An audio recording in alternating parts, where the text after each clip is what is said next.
Puisque nous sommes tous Congolais, nous n'avons qu'une seule nation, la République démocratique du Congo, notre patrie. Nous avons le devoir de l'aimer et l'obligation de la faire développer à travers notre sens patriotique et nos belles actions. Chers patriotes, il est temps. Rejoignez-nous dans la campagne citoyenne et éducative de sensibilisation sur le changement de mentalité.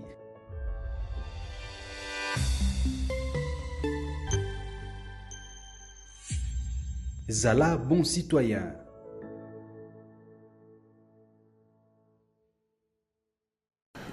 Mise au point du secrétariat général de la SENCO sur les propos du vice-premier ministre Jean-Pierre Bemba à l'endroit de l'Église catholique en République démocratique du Congo.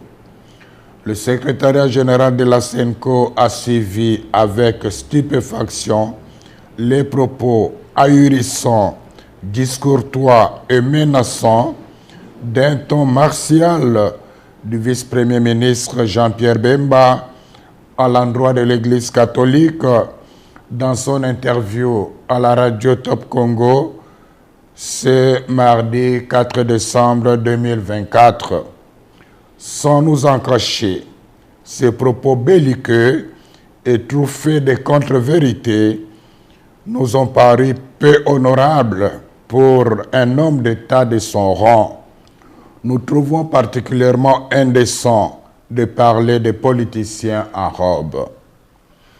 Pour rappel, parlant de l'Église catholique, le ministre des Transports et Voies de Communication a commencé par affirmer que le président de la République a accordé à chacun des 47 diocèses la faveur de bénéficier d'un montant de 1 million de dollars pour la contribution des œuvres caritatives et de développement.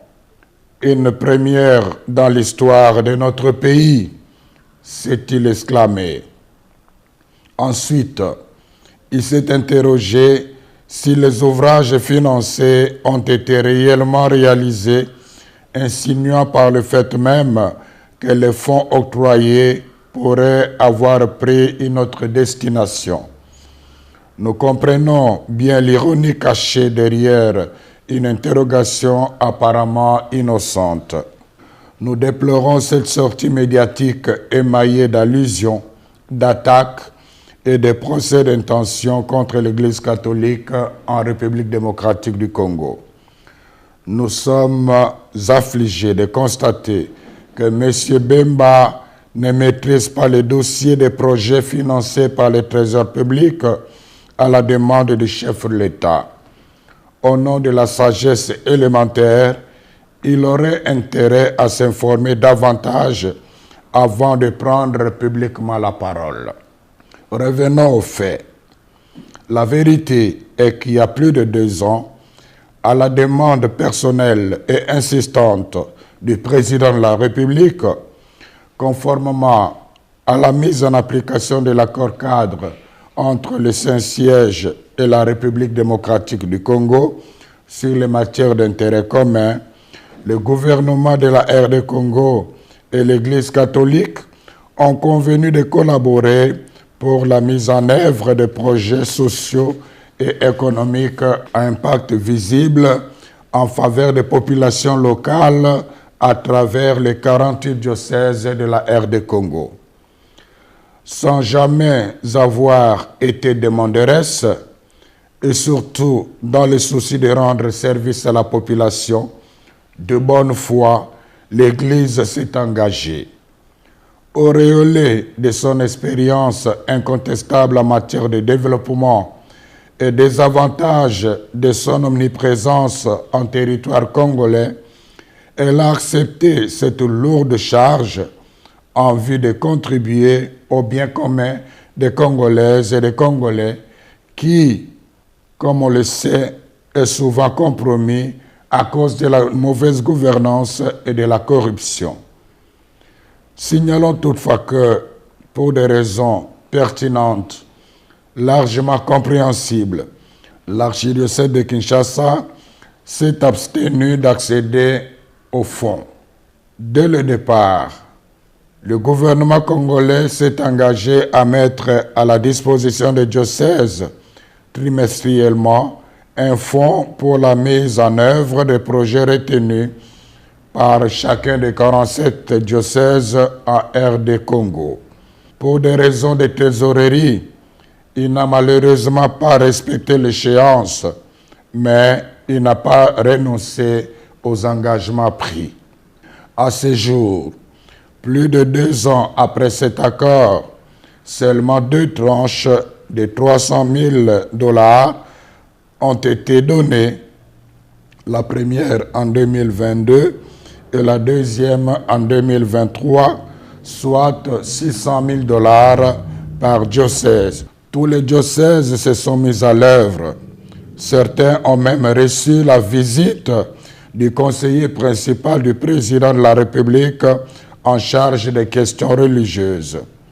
De toute manière, un rapport en bonne et due forme des œuvres réalisées avec des images à l'appui a été remis à main propre au chef de l'État.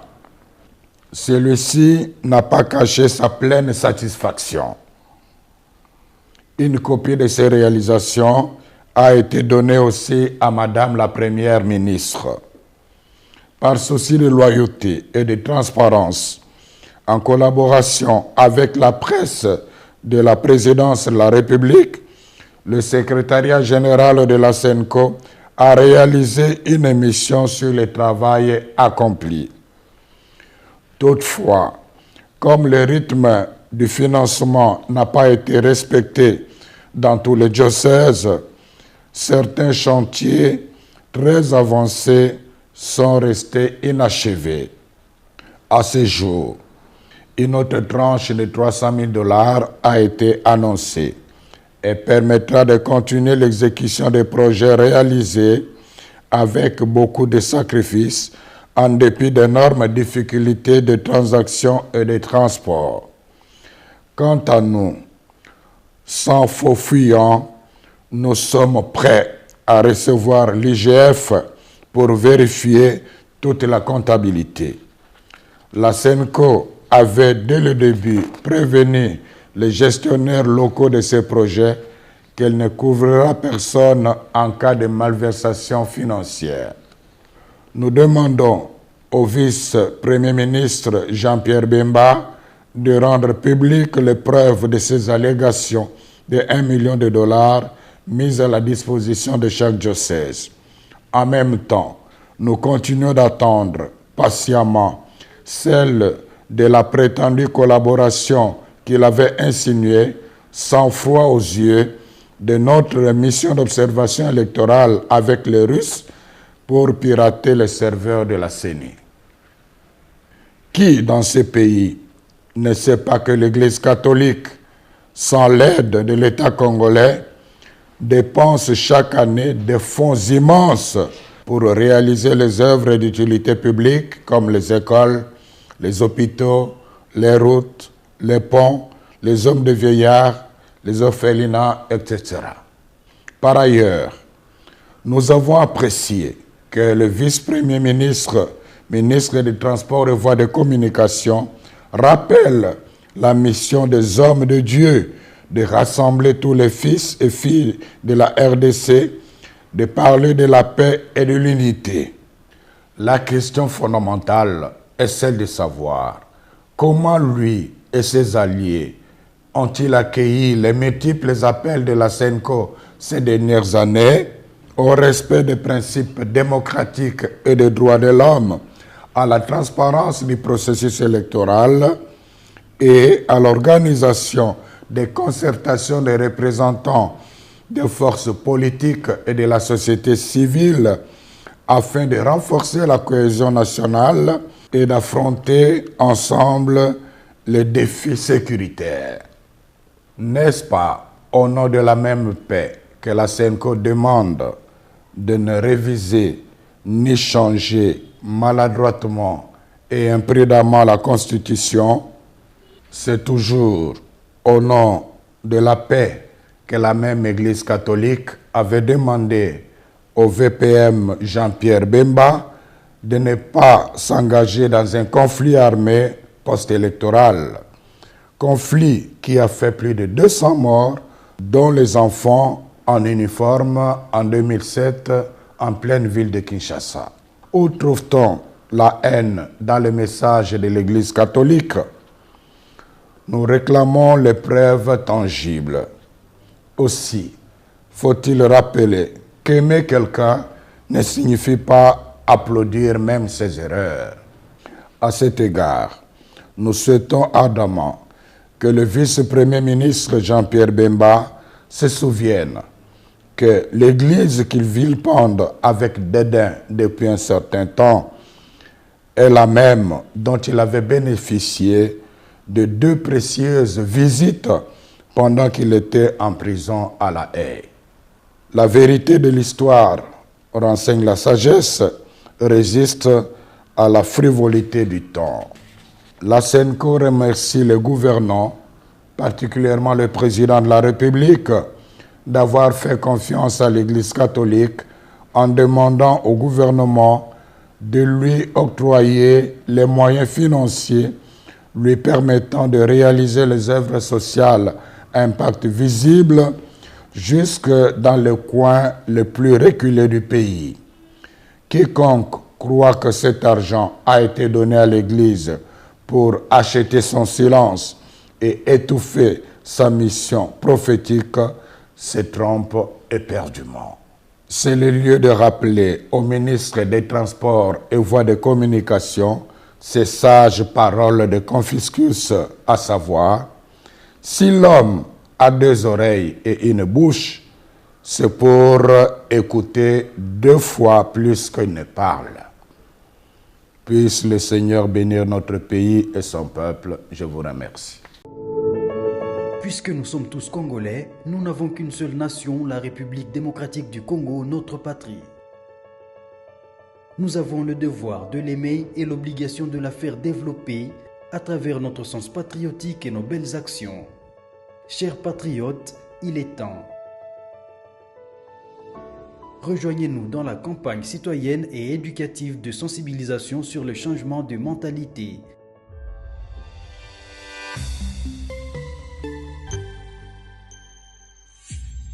Zala, bon citoyen.